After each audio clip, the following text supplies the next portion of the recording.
Aloha out there in remote learning land. I say aloha because, of course, that's a part of the lesson. We're going to check out the island of Hawaii as one of the examples of this cool effect we're talking about today. It's called a rain shadow, and it's affiliated with orographic lifting, right? Two big phrases there.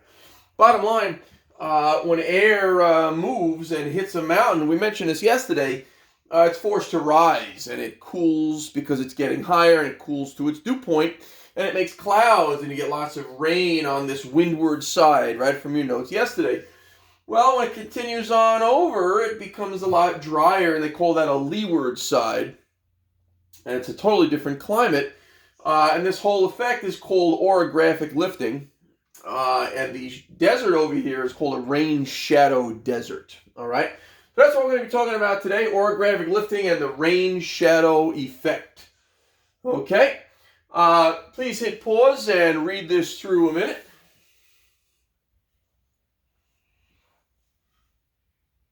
All right, some good information there. I want to show you a quick clip. This is a professor out in Wyoming, I believe, who talks about that whole cloud forming effect being forced over the mountains, and it's got a great visual that he captures on video, and he speeds it up. Check this out. We've all seen clouds build up on one side of the mountain and then on the other side just dissipate into blue sky. Maybe you want to know why that happens.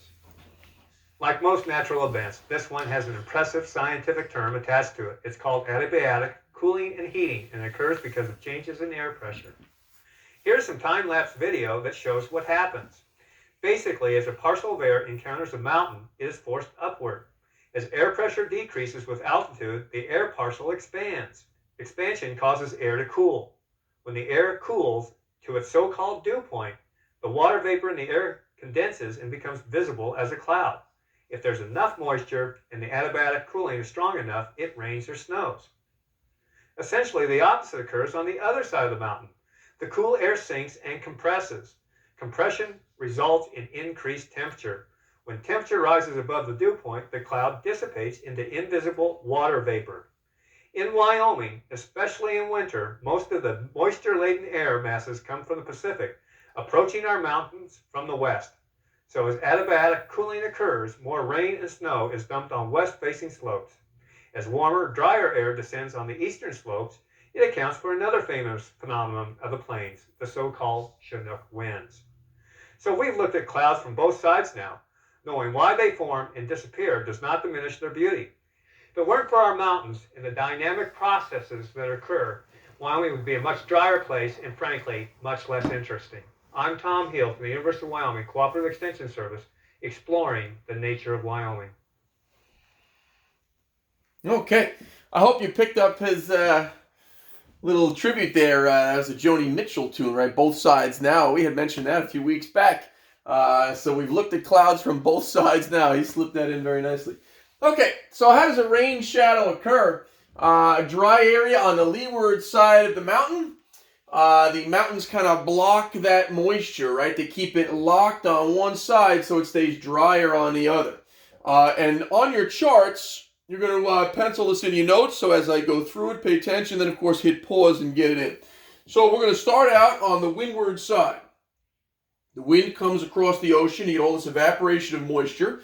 And then all of a sudden it hits the mountain, so it's forced to rise. And when it rises, you get this warm, wet air. It's less dense. It's rising. It cools and expands. And eventually it hits the dew point, and you get your condensation. So we'll get a cloud up there.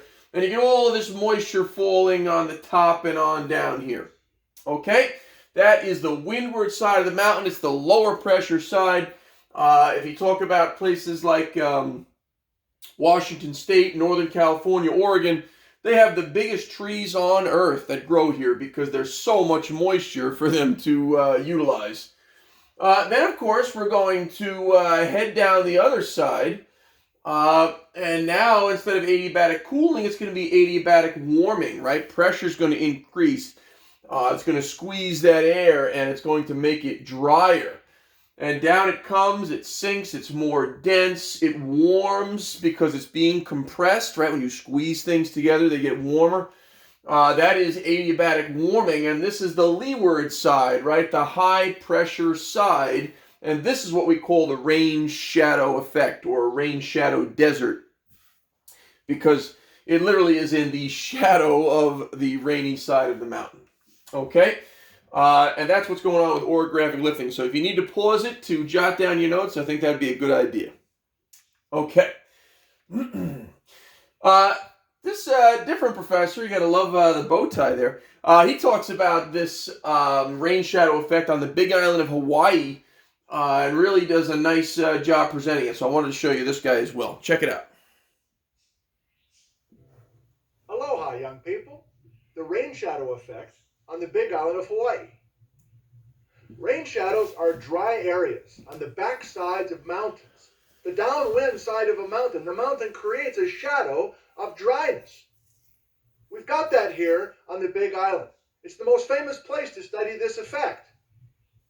You can go wet side to dry side of this island in a 60-mile drive and go from Hilo side, which is more than 120 inches of annual precipitation, that's more than 10 feet, by the way, of rain per year, up and over the Saddle Road to the Kona side of the island, which has less than 10 inches of rain a year. That's quite a transition. What is going on here?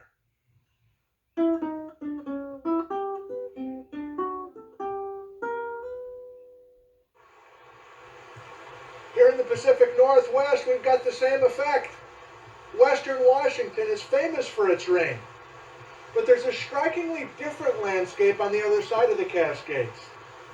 Washington's the evergreen state, but half of it's everbrown. Okay, you want a rain shadow effect? You need 3 essential items: an ocean nearby, winds blowing steadily on shore, and a mountain range to block the traveling air mass. Here's how it works. Evaporation on the surface of the ocean creates moist air. Prevailing winds push the wet air inland until it hits the base of the mountains. The air is forced to rise, and as the air lifts, it expands and cools. Cooler air can't hold as much moisture, so clouds form, and it rains a bunch, resulting in a lush green landscape. The now dry air mass crosses the mountains and begins to sink on the leeward side of the range. It compresses and warms, promoting evaporation. Dry air warms 1 degree Celsius per 100 meters of elevation drop. Some of the driest places around the world exist because of the rain shadow effect. There's a rain shadow north of the Himalayas in Asia, a rain shadow west of the Great Dividing Range in Australia, a rain shadow east of the Sierra Nevada mountain range in California, and that rain shadow southwest of Mauna Kea on the Big Island of Hawaii. And here in the Pacific Northwest, we actually have 2 rain shadows. Pretty neat stuff, huh? So you can see here the air coming over the ocean, rises up the Olympic Mountains, gives you a windward-leeward effect here, and then as it comes back down, it rises up again over the Cascade Mountains and gives you another windward-leeward effect. And of course, as you go further in, then it just gets drier and drier and drier. Okay? Pretty wild stuff. This is showing you 10 different climate zones just on the one island of Hawaii. 10 of 13 all have unique ecosystems because of these very different climates, because of this whole orographic lifting and rain shadow effect. The different colors in this case are showing you different amounts of moisture, not temperature, different amounts of moisture. Okay? Clearly you can see, the greens and the purples are areas with more moisture. Okay?